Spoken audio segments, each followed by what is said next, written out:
I had crippling anxiety and depression, but I didn't know what it was because it wasn't fashionable then to talk about mental health. I started to really use love and relationships as a crutch and as a distraction from the pain that I was feeling. I think that the industry just perpetuated my own lack of confidence over and over again. That breaking of you is the making of you. I'm grateful that I'm still here, even though I feel like I have a long way to go. I've been able to call this my job for a decade. Our sponsors, For the Perspective Fireway Pizza, are offering you guys 20% off using our discount code AD20. Use it today, man. Save money, be patterned. We got you. AD20 Fireway Pizza. How you find it coming back home? I'm sure you come back frequently, but how do you feel coming back to the UK? So grounded and so like emotionally fulfilled, because all of the deepest human connections for me are here. So it's such a contrast, and when I'm there, I get to thrive in like me as an artist, but human Sinead kind of falters slightly. So I'm just soaking it all up, seeing like all my nieces and nephews as much as possible, and yeah, just there's no place like home, as they say. Wouldn't the human Sinead feed more into the music? So how do you balance that up then, if you feel it can sometimes differ? I think that obviously music isn't a job in the sense that it's like something that runs through people that make its veins and it's an obsession, but it becoming your job, I feel like the human aspect kind of goes on the back burner just because it's very demanding, and like no complaints at all, but I'm literally there to work. I'm not there to like go to the Hollywood parties and hang out with the celebs. Like I literally just feel like there's such a bigger appetite for the music that I make there. So it kind of feels like we're all at uni a bit, because everyone's there like to build on their craft, and that's a beautiful community, but everyone's a new friend. And because everyone's working at their thing, I think the kind of switch off slash relax switch doesn't happen as much there. But I mean, it's a beautiful place with beautiful nature, which I really appreciate. What's the work ethic like over there in comparison to the UK? I think that the UK has such a beautiful humility about it. I don't feel like anyone here inherently has to talk about what they do in a kind of forthcoming way, whereas there, yes, the grind is number one, especially a place like LA where the harder you work, the further you climb. And so I think it's just a little bit more work there, which bodes well for me. I'm definitely a workaholic. I've definitely found out in recent years why. I don't think it's always a good thing, but yeah, it's full on there. So what actually even took you to go to the States? So obviously the world ended a little bit in 2020. That's what I thought was happening, and that February I'd gone there just to meet with like a bunch of teams and let them know what I was aiming to do. It was just a very much gut-led decision. I obviously love home and I love what the people that make soulful music are building here, but I just knew there was something in me that knew that doing those little spurts of visiting LA and trying to cram in all these sessions into short trips wasn't necessarily going to give me an album. So I went with the wind and I surrendered, and it said, you need to go and do the album there. So yeah, so it's been 3 years that have absolutely flown. So fast. Was any of the music made at all in the UK before you went to LA, or was it just there for the album? Not for this project, no. Okay. I did a kind of pandemic baby, which was called Ready Is Always Too Late, and that was half in London, half here.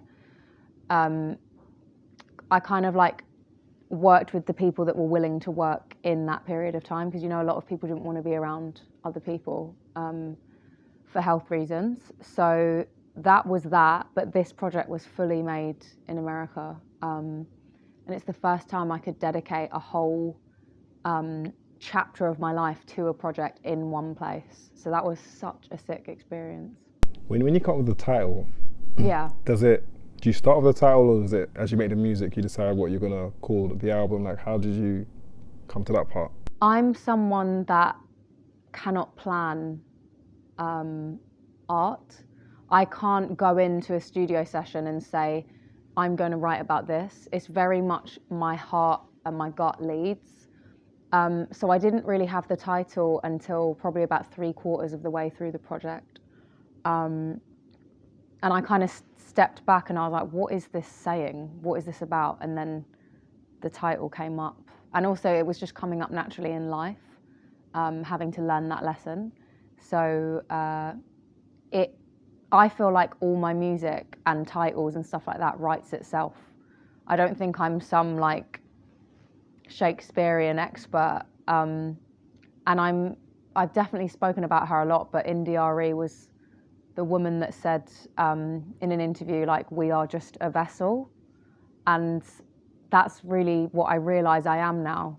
Instead of being so hard on myself and judging everything, of course it's my experiences that write the music, but when we're in that state of flow, whatever creative thing that we do, I think it's something outside of us. And it's our job to let it through. And in that way, we're all connected. And I love that, rather than putting so much pressure on judging what you come up with in your art. Is that because you're working from an independent space, or do you think that if you were in a major system, so to speak, you'll be afforded that opportunity? That's such a good question, and it comes up a lot now. I think if you broke before 2020, you could probably have a lot of creative control, or a lot more than you can now at labels. But I think that it feels like the divide has gotten wider now between independent artists and labels, in the sense that, of course, when you have a machine behind you like a label, there's money to put into marketing and, you know, TikTok campaigns and things like that. And if you're independent and you haven't broken to, I don't know, a kind of SZA or Ariana level, then it's very much creative control, but not necessarily the financial support. And I think out of the two, I definitely fit better into the independent, simply because I wouldn't be able to make music that I was told to make. So people that haven't broken, I think it's a little bit more like they're being told this has to go viral for them to be pushed and stuff like that. And I do feel for every artist right now, because in either box, I think it's challenging. But what I have to keep saying to myself is, can I stand behind this music? Is this my truth? And if the answer is yes, then everything else is not up to me. Like, we'll see what happens. I do wonder, because I said to you before we started that, like, your talent is unquestionable, and I always wonder how talented people navigate and pivot commercial interests and just their experience going through that part. Do you feel that within music for yourself that people truly believe in your talent, or is it just more the viable option of what your talent could bring? Like, how do you see it? It's so dependent on the person.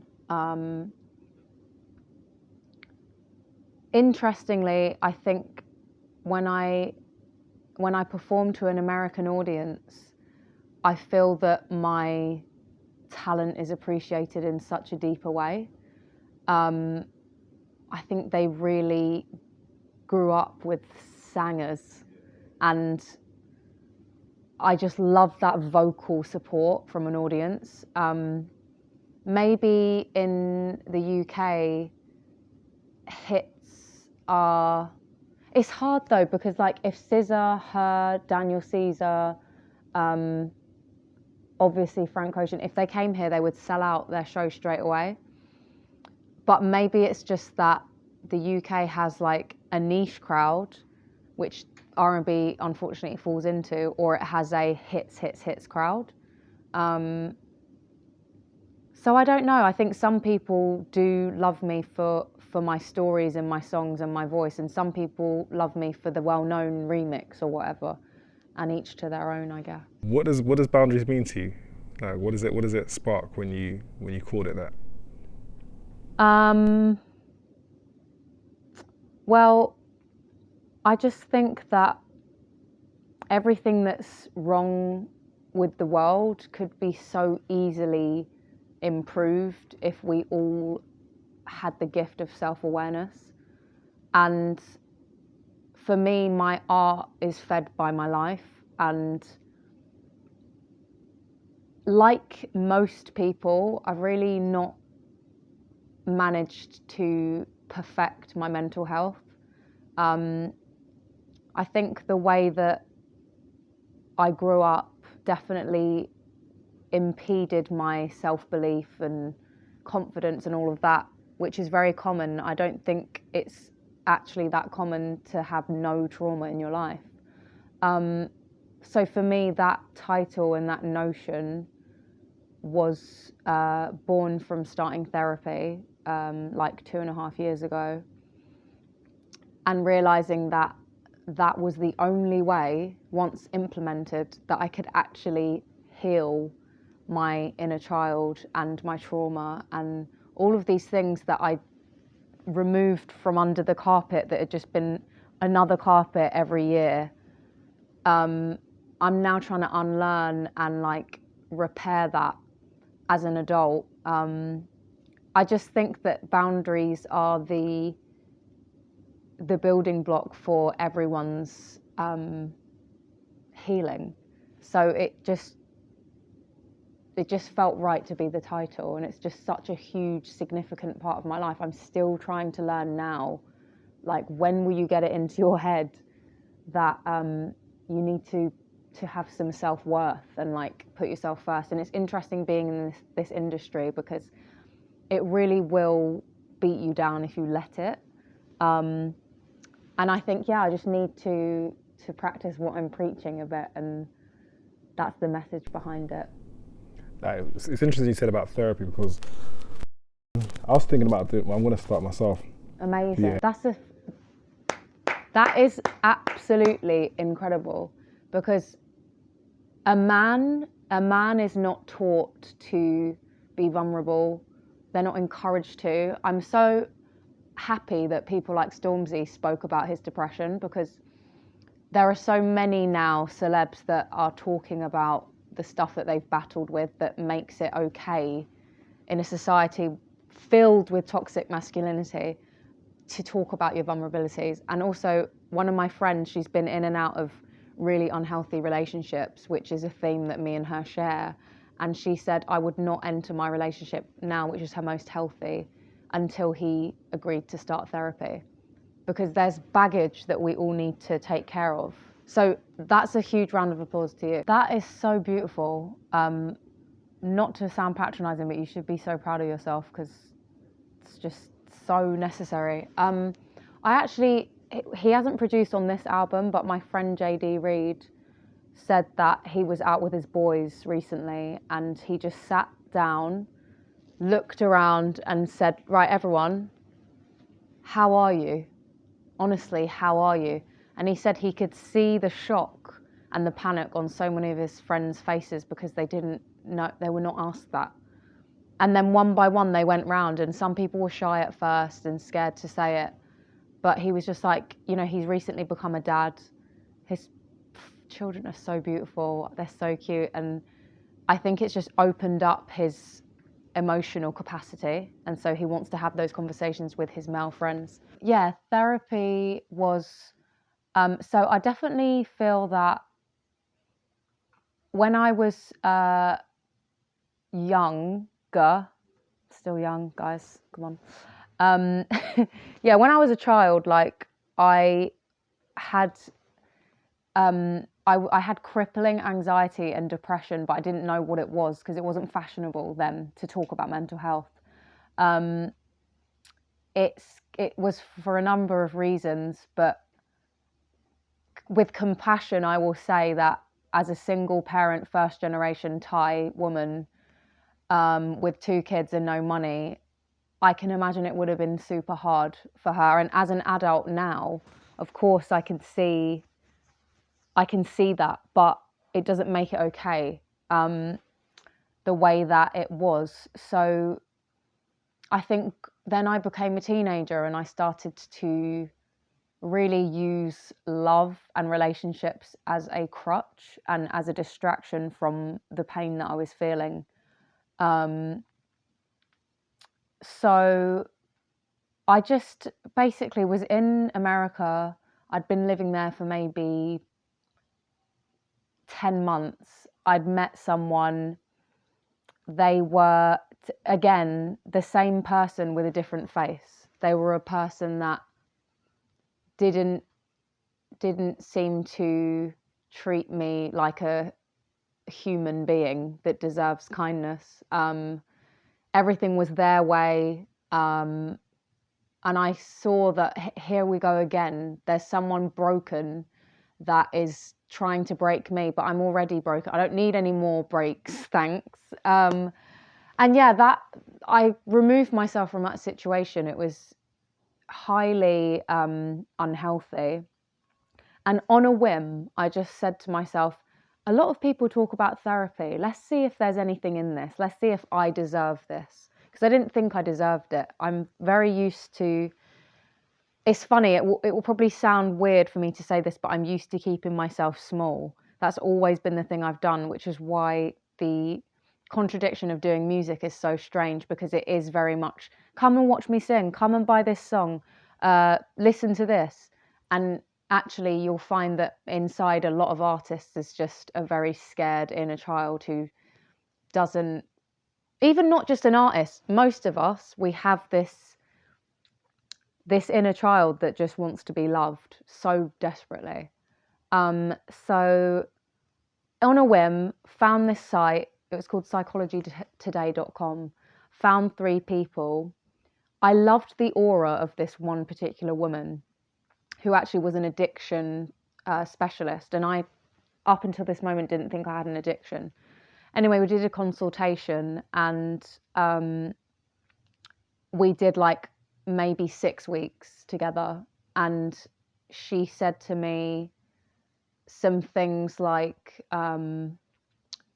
you know, this is not acceptable for a child. You should not have had to face stuff like that. And so for the first time in my life, I'm like, oh, there is a reason why I'm like this. Okay, I am allowed to get therapy. I do. Everyone should, but it kind of de-gaslit me for the first time, because I've always tried to just brush everything and put everything to the side and just get on with life, because what else do we do? You know, we have to do that. Yeah, so that was how it was like. I just thought, I can't keep meeting this same character. This is embarrassing at this point, like for me to carry on that way. So that was the catalyst. Being an artist, and that's the part which I find intriguing, is how that inner child can work within the music industry. Right. Which you talked about being, you know, sometimes keeping yourself small. Mm-hmm. I feel the industry does make people feel like, oh, that's not good enough. Oh, it's not gonna. They set like these targets where it's like, if you don't reach it, you're not worth it. Right. How did you deal? If you ever dealt with that in your career, like how did you cope with it? I think the reason why I feel like I'm at the start of my career now is because the first like 3/4 of it has been fighting all of that. It's the, you know, notoriously folded armed white man in a suit saying, no, this won't work for radio or whatever. It's all the no's, it's all the we know best, it's all the that's never going to work. It's all the stuff I hear as well about them talking about peers of mine. Oh, that's flopped, or oh, what have they done with her? It's really not connecting. Like, and I just think the whole time, if you're talking about people that I know like that, what are you saying when I'm not here about me? I think that the industry just perpetuated my own lack of confidence over and over again. But I think that breaking of you is the making of you. So I'm grateful that I'm still here, even though I feel like I have a long way to go. I've been able to call this my job for a decade. It's not been easy at all, but I don't think life is easy, and I don't think anything easy. What's the quote? I don't think anything worthwhile is necessarily easily, able to get. But I agree with you that, a thick skin is needed. And I'm a very, very delicate petal Libra. So I don't know where I fit into that, but I'm trying to grow the skin to kind of just stick at it. And then with the album, you say you feel like it's the start of your journey, so to speak, right? Do you now internalize and put pressure on what you want the album to do, or like how does it now work for you? You know what I think is so great about right now, even though obviously the common thread is artists feeling pressure to make content and be, their own A&R, their own social media manager, their own content creator, their own stylist, their own glam, their own day-to-day, their own how am I going to get this heard and what should I do next. And I know it's like a challenging time, and there's also like 100,000 songs being released a day on average. This is what the rumors are saying.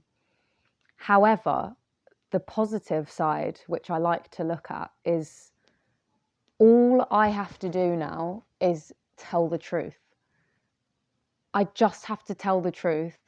And if my truth translates in a mass way, great. If it translates to only my fan base, great. If one song goes viral on TikTok and then the other 9 are just for my niche crowd, great. Because do I believe in it? And I think what's so great about today, even though the competition is rife, even though, the system is strange, to say the least, if you do believe in your truth and you've shared that, then I don't think there's anything else for us to do. And as India.Arie said, as Pharrell said, once it goes out there, it's not ours. And, when Pharrell sat there with Rick Rubin, he was like, don't congratulate me. Those songs are big because of the fan. They made it big. It's not me. I did the song, but I mean, yeah, he's amazing too. But so I like that part of today. You have had like songs that have done really well, right?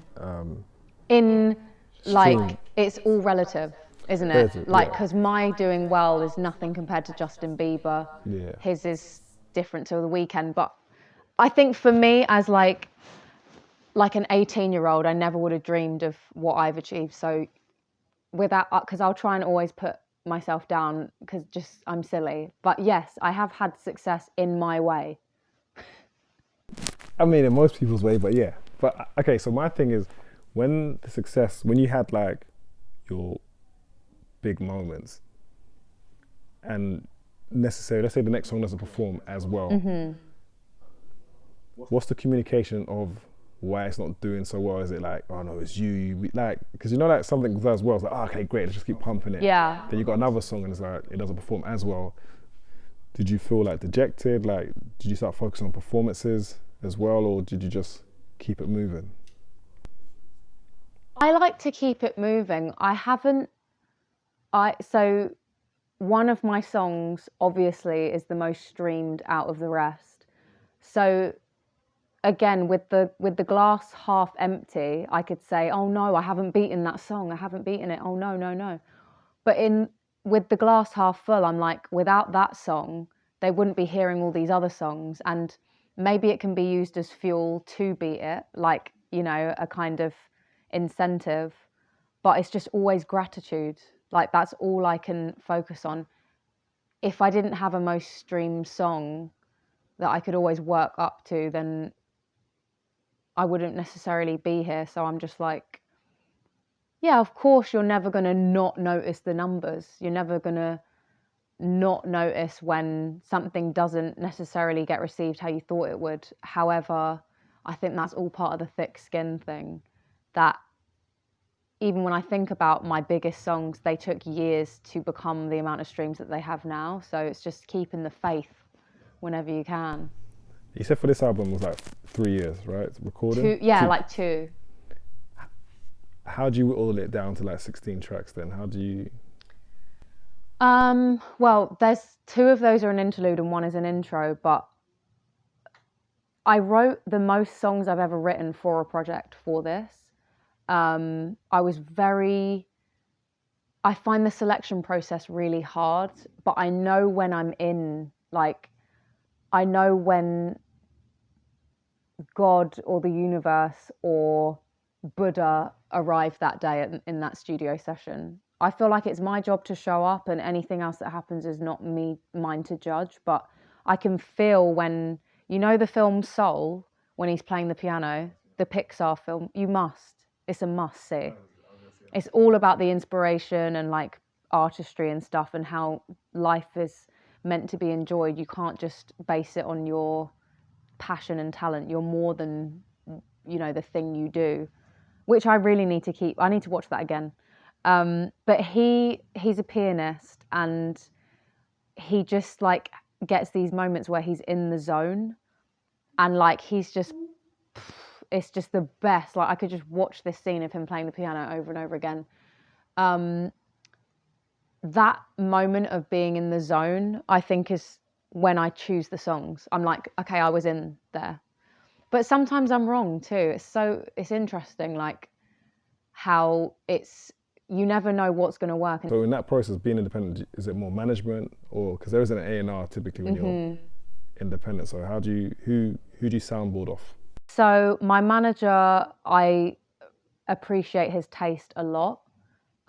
We definitely go back and forth on our favourites, and we definitely argue. I also, for the first time, sent a lot of the album to friends, just out of interest. What do you gravitate towards? It's a dangerous thing to do because I am easily swayed. But doing it without that, I think, would have been possibly just as dangerous. But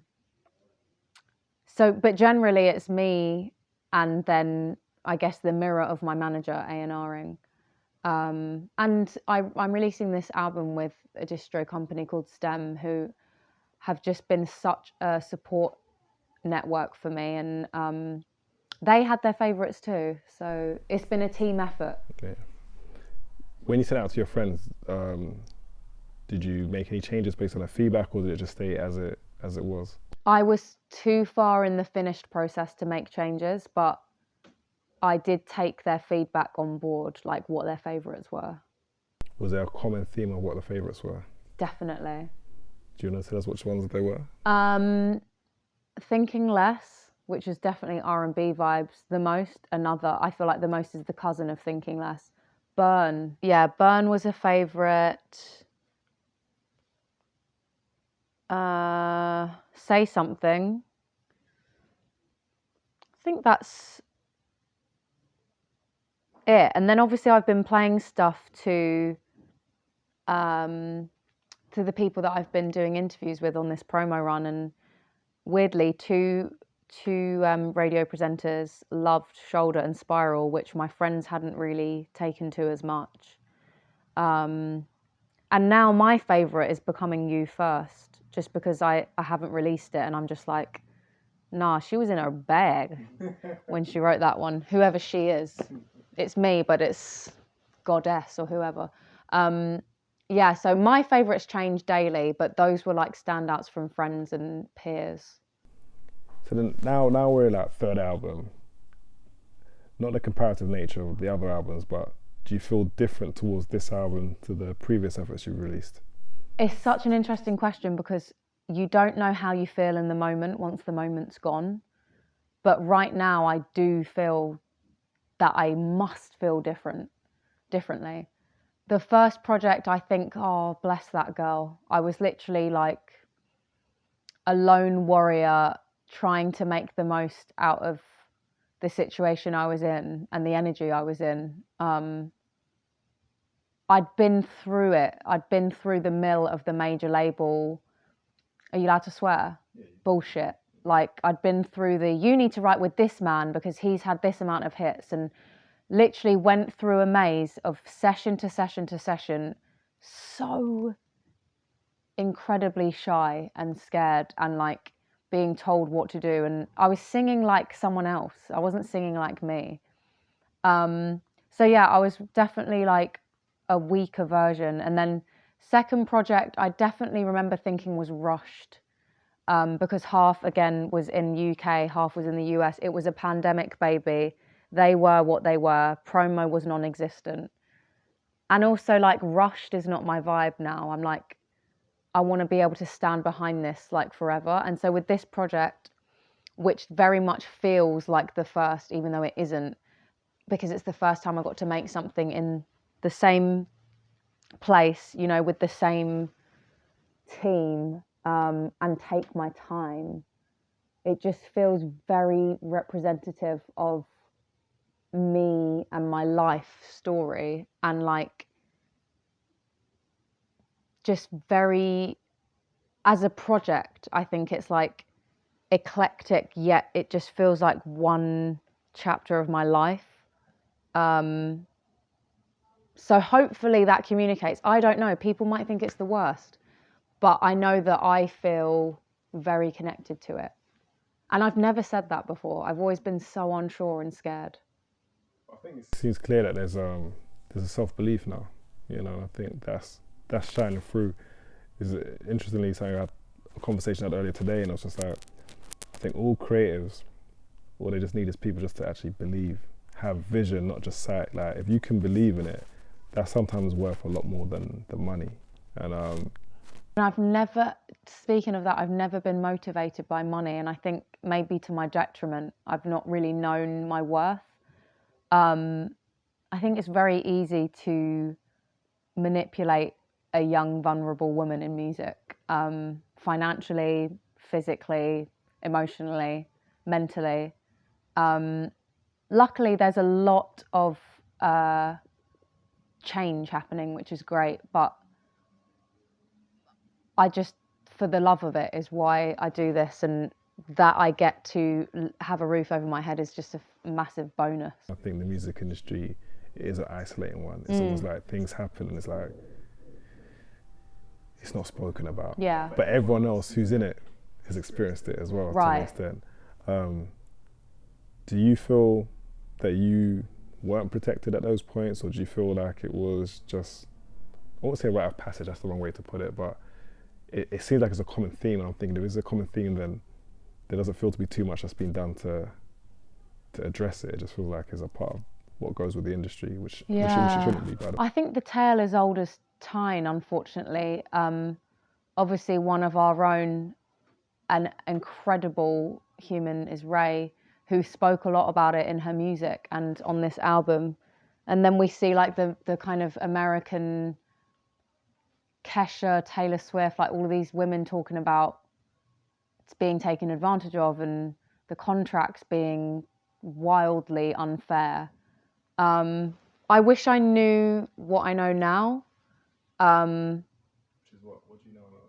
Now I know that I should own my masters, and I should own the music that I wrote and spent literal 15-hour shifts day in, day out in the studio creating. I'm not someone who's like, yay, I've got 5 studio sessions this week, because I know it's very sad for me doing that, because I pour the emotion like out of my heart onto the sleeve, into the pen, onto the page, and then into the booth. And I'm not complaining, because obviously it's an absolute privilege to get to do that as a job. However, it's very, very taxing in every way. So I know now that actually that's mine. Why should anyone else own that? Why should anyone else get a cut? Why should someone else tell me how to package it or tell me how to? But obviously, you know, as you say, the women in every industry are kind of like, oh, cute little Maggie won't know any difference if I take that, will she? It's just like, it's quite boring at this point how common that is. But I do think it's positively changing, and a lot of enabled men in this industry are being found out. So hopefully people can step a bit more correctly, and hopefully if more men like you are encouraging of therapy and it's not a shameful thing to do as a man, then things will be getting even better. Day ones, whether the date, first album, second album, or just now, like what's your message to them, to your supporters who have believed in you? My message to my supporters would be, I've got you, and I hope you're so proud of how far you've come.